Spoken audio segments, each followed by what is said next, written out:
ಅವರ ಹಳೆ ವಿಡಿಯೋಗಳು, ಕೆಲವು ಒಬ್ಬ ನಟನ ಬಗ್ಗೆ ಮಾತಾಡುವಂತ ಹಳೆ ವಿಡಿಯೋಗಳು ಎಡಿಟ್ ಆಗಿ ಬೇರೆ ಬೇರೆ ರೀತಿ ಬಿಂಬಿಸುವಂತ ಒಂದು ಕೆಲಸ ಆಗ್ತಾ ಇರುವಂತದ್ದು.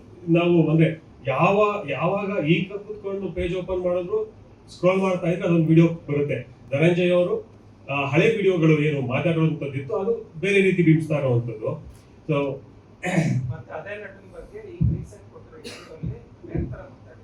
ಓಕೆ, ಅದು ಅಂದ್ರೆ ನೀವು ದರ್ಶನ್ ಸರ್ ವಿಚಾರ ಕೇಳ್ತೀರಿ, ಸ್ಟ್ರೇಟ್ ಆಗಿ ಕೇಳಿ. ಇದೇನಾಗುತ್ತೆ ಗೊತ್ತಾ, ಫಸ್ಟ್ ಒಂದು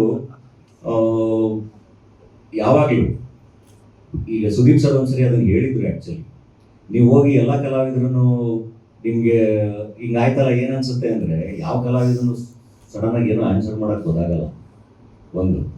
ಸೊ ಹೌದು, ಇವಾಗ ನೀವು ಹೇಳ್ತಿರೋದು ವಿಡಿಯೋ ನಾನೀಗ ಮೊನ್ನೆ ಆಕ್ಚುಲಿ ನಮ್ಮ ರಂಗನಾಥ್ ಭರದ್ವಾಜ್ ಸರ್ ಕೇಳಿರೋದು ಕೇಳ್ತಿದ್ದೀರಲ್ವ. ಈಗ ನಂದು ಕೋಟಿ ರಿಲೀಸ್ ಇದೆ ಆಯ್ತಾ, ಆ ರಿಲೀಸ್ ಎಲ್ಲ ಬಿಟ್ಬಿಡಿ. ನನಗೆ ಈಗ ನಾನು ಪೂರ್ಣ ನನಗೆ ಭಾಳ ಇಷ್ಟ. ನಂದು ಒಂದು ಅಣ್ಣ ತಮ್ಮನ ಸಂಬಂಧ ಎಲ್ಲ ಇದೆ. ಅವನು ಸೂಪರ್, ಅವನು ಇದು ನಾವು ಭಾಳ ಎಮೋಷನಲಿ ಕನೆಕ್ಟೆಡು ಎಲ್ಲ ಇದೆ ನನಗೂ ಪೂರ್ಣಗೆ ಅಲ್ವಾ. ಸೊ ನಿಮಗೂ ಇರುತ್ತೆ, ನಿಮ್ದಾರೋ ಫ್ರೆಂಡ್ಸ್ ಇರ್ತಾರೆ, ನಿಮ್ದಾರೋ ಅಣ್ಣ ಇರ್ತಾರೆ, ನಿಮ್ದಾರೋ ತಮ್ಮ ಇರ್ತಾರೆ, ಎಲ್ಲ ಇರ್ತಾರೆ. ಅವರು ಯಾವುದೋ ಒಂದು ಪರಿಸ್ಥಿತಿಗೆ ಈ ಥರ ಸಿಗಾಕೊಂಡಾಗ ಅದು ಗೊತ್ತಿದ್ದಾಗಿದೆಯೋ ಗೊತ್ತಿಲ್ಲದೆ ಆಗಿದೆಯೋ ನಿಮಗೆ ಕೋಪ ಬರಲ್ವಾ, ನಿಮಗೆ ಬೇಜಾರು ಆಗಲ್ವಾ? ಆಗುತ್ತೆ ತಾನೆ? ಹೆಂಗೆ ರಿಯಾಕ್ಟ್ ಮಾಡ್ತೀರ ಅವಾಗ? ಬೇಜಾರಾಗುತ್ತೆ ತಾನೆ, ದುಃಖ ಆಗುತ್ತೆ ತಾನೆ, ಎಲ್ಲರೂ ಆಗುತ್ತೆ ತಾನೆ. ಹೆಂಗೆ ನೀವು ರಿಯಾಕ್ಟ್ ಮಾಡೋಕ್ಕಾಗುತ್ತೆ? ಅದೇ ಥರನೇ ಎಲ್ಲರೂ ಹೇಳಿರ್ತಾರೆ. ಪರ್ಸ್ನಲಿ ಸುದೀಪ್ ಸರ್ ಇಂದ ಹಿಡಿದು ಶಿವಣ್ಣಯಿಂದ ಹಿಡಿದು ಇಂಡಸ್ಟ್ರಿ ಎಲ್ಲರೂ ಬೇಜಾರೇ ಮಾಡ್ಕೊಂಡಿರೋದು, ಹಿಂಗೆ ಆಗ್ಬಾರ್ದಾಗಿತ್ತು ಅಂತ ಎಲ್ಲರೂ ಬೇಜಾರೇ ಮಾಡ್ಕೊಂಡಿರೋದು. ಯಾರು ಏನೋ ಅದನ್ನ ಯಾರು ಸೆಲೆಬ್ರೇಟ್ ಮಾಡೋದಲ್ಲ, ಹಂಗಂತ ಯಾರೂ ತಕ್ಕಂತ ಸಪೋರ್ಟ್ ಮಾಡ್ಕೊಳಕ್ಕಾಗಲ್ಲ ಅಲ್ವಾ ಆ ಥರದ ಸಿಚುವೇಶನಲ್ಲಿ. ಸೊ ಅದಕ್ಕೆ ಕಾನೂನಿದೆ, ಇನ್ನೊಂದಿದೆ, ಮತ್ತೊಂದಿದೆ, ಅದನ್ನೇ ಮಾತಾಡಿರ್ತೀವಿ. ಅದನ್ನು ಮತ್ತೆ ಬೇರೆ ಬೇರೆ ಥರ ಅದನ್ನ ಕನ್ವೆ ಮಾಡಿರ್ತಾರೆ. ಆ್ಯಂಡ್ ರೀಸೆಂಟಾಗೂ ಅಷ್ಟೇ, ಈಗ ಆ ಪ್ರಶ್ನೆ ನನಗೆ ಬರುತ್ತೆ ಅಂತಲೂ ಗೊತ್ತಿರಲಿಲ್ಲ. ಸಡನ್ ಆಗಿ ರಂಗನಾಥ್ ಭರತ್ ಸರ್ ಕೇಳಿದಾಗ ನಾನೇನು ಯಾವುದನ್ನು ಸಪೋರ್ಟ್ ಮಾಡಿಕೊಂಡು ಎಲ್ಲ ಮಾತಾಡಿಲ್ಲ, ನನ್ನ ಪ್ರೀತಿನ ನಾನು ಮಾತಾಡಿರೋದು. ಅಂದರೆ ನನ್ನ ಕೈಲಿ ಏನು ಮಾಡೋಕ್ಕೆ ಸಾಧ್ಯ, ಇವಾಗ ಟೈಮ್ ಟ್ರಾವೆಲ್ಗೆ ಅವಕಾಶ ಸಿಕ್ಕರೆ ನಾನು ಚೇಂಜ್ ಮಾಡ್ತೀನಿ ಅಂತ ಹೇಳಿರೋದು.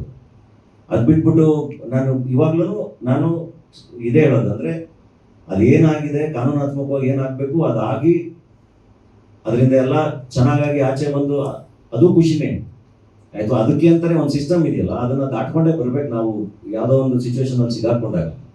ಸೊ ಯಾರಿಗೂ ಪ್ರೀತಿ ಇಲ್ಲ, ಇನ್ನೊಂದಿಲ್ಲ, ಮತ್ತೊಂದಿಲ್ಲ ಅಂತಲ್ಲ. ಆ್ಯಂಡ್ ಒನ್ಸ್ ಅಗೇನ್ ನಾನು ಇದನ್ನು ಮತ್ತೆ ಹೇಳಕ್ಕೆ ಇಷ್ಟಪಡ್ತೀನಿ, ಇದೂ ಅಷ್ಟೇ. ಇವಾಗ ಈ ಪ್ರಶ್ನೆ ಬಂತಲ್ಲ, ಇದಕ್ಕೂ ನಮ್ಮ ಸಿನಿಮಾಗಳಿಗೂ, ಸಿನಿಮಾ ಇನ್ನೊಂದಕ್ಕೂ ಮತ್ತೊಂದಕ್ಕೂ ಎಲ್ಲ ಸಂಬಂಧ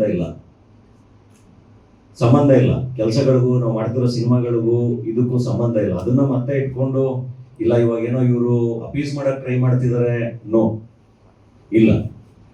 ನಮಗೆ ಪರ್ಸನಲ್ ಆಗಿ ನಮ್ಗೆ ಏನು ಎಮೋಷನ್ ಇರುತ್ತೆ, ನಮ್ಗೆ ಏನು ಸಂಬಂಧಗಳಿರುತ್ತೆ, ಒಬ್ಬ ಅಭಿಮಾನಿಗೂ ಒಬ್ಬ ಕಲಾವಿದರಿಗೂ ಏನು ಸಂಬಂಧ ಇರುತ್ತಲ್ಲ, ಹಂಗೆ ಕಲಾವಿದರಿಗೂ ಅದೇ ಥರದ ಸಂಬಂಧ ಇರುತ್ತೆ, ಅದೇ ಥರದ ಕನೆಕ್ಷನ್ ಇರುತ್ತೆ. ಆ್ಯಂಡ್ ನಾವು ಕೂಡ ಅಭಿಮಾನಿಗಳಾಗಿ ಅವ್ರನ್ನೆಲ್ಲ ನೋಡ್ಕೊಂಡು ಬಂದಿರ್ತೀವಿ, ನಮಗೂ ಅದೇ ಕನೆಕ್ಷನ್ ಇರುತ್ತೆ. ನಿಮ್ಗೆ ಹೆಂಗೆ ಬೇಜಾರಾಗಿರುತ್ತೆ, ನಿಮ್ಗೆ ಹೆಂಗೆ ಕೋಪ ಬಂದಿದೆ, ಯಾಕೆ ನಿಮ್ಗೆ ಯಾರಿಗೂ ಕೋಪನೇ ಬಂದಿರಲ್ವಾ ಫ್ಯಾನ್ಸ್ಗೆ? ಹಿಂಗಾದಾಗ ಈ ಥರ ಸಿಚುವೇಶನ್ ಹಿಂಗೆ ಮಾಡ್ಕೋಬಾರ್ದಾಗಿತ್ತು ಅಂತ ಅನ್ಸಿರಲ್ವಾ? ಹಂಗೆ ನಮಗೂ ಅನ್ಸಿರುತ್ತೆ. ಸೊ ಅದು ಪರ್ಸನಲ್ ಕನೆಕ್ಷನ್ ಇದ್ದಾಗ ಮಾತ್ರ ಅನ್ಸೋದು. ಸೊ ಪ್ರತಿ ಸರಿನೂ ಪ್ರತಿಯೊಂದನ್ನು ಬೇರೆ ಬೇರೆ ಥರ ಬಿಂಬಿಸಿ ಅದೆಲ್ಲದನ್ನು ಒಂದು ಇಡೀ ಒಂದು ಆಸ್ ಎ ಇಂಡಸ್ಟ್ರಿ ಅದನ್ನ ಬಹಳ ನೆಗೆಟಿವ್ ಆಗಿ ಅದು ಆಗ್ಬಿಟ್ಟಿದೆ. ಹಂಗೆ ಆಗ್ಬಾರ್ದು. ಅದು ನೀವು ಮತ್ತೆ ದರ್ಶನ್ ಸರ್ ಒಟ್ಟಿಗೆ ಕೆಲಸ ಮಾಡಿದ್ದೀರಾ, ಒಳ್ಳೆ ಒಡನಾಟ ಇದೆ. ಆಗ ದರ್ಶನ್ ಅವರ ಫ್ಯಾನ್ಸ್ ನಿಮ್ಮ ಮೇಲೆ ಕೋಪ ಮಾಡ್ಕೊಂಡು ನೀವು ನೇರವಾಗಿ ಏನಾದ್ರು ಹೇಳ್ಬೋದು? ಅಲ್ಲ, ನಾನು ಒಬ್ಬ ಅಭಿಮಾನಿನೇ ಅಲ್ವಾ. ನಾವು ಅದನ್ನ ತುಂಬಾ ಸರಿ ಎಲ್ರಿಗೂ ಹೆಂಗೆ ಹೇಳೋದು, ಅಂದ್ರೆ ಅದನ್ನ ವಿಟ್ನೆಸ್ ಮಾಡಿದಾರಲ್ವಾ. ನಾ ಹೇಳ್ತಿರೋದು ಪ್ರಾಕ್ಟಿಕಲಿ ಅದೇ. ಈಗ ಸ್ವಂತ ಅಣ್ಣ ತಂದಿರ ಜಾಗದಲ್ಲಿ ಇದ್ರೂ ಇದೇ ತರ ಇರುತ್ತೆ. ಸೊ ಇದು ಒಂದು ಪ್ರೋಸೆಸ್.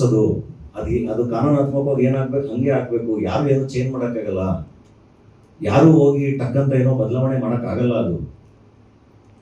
ಆ್ಯಂಡ್ ಆ ಘಟನೆ ಆಗಬಾರ್ದಿತ್ತು ಅಂತ ಅಷ್ಟೇ ನಾವು ಹೇಳೋಕ್ಕಾಗುತ್ತೆ, ಬಿಟ್ರೆ ನಮ್ಮ ಕೈಯಲ್ಲಿ ಯಾರ ಕೈಯಲ್ಲೂ ಬೇರೆ ಏನು ಇರಲ್ಲ. ಆ್ಯಂಡ್ ಎಲ್ಲರೂ ಒಳ್ಳೇದಾಗ್ಲಿ ಅಂತಾನೆ ವಿಶ್ ಮಾಡ್ತಾ ಇರ್ತೀವಿ.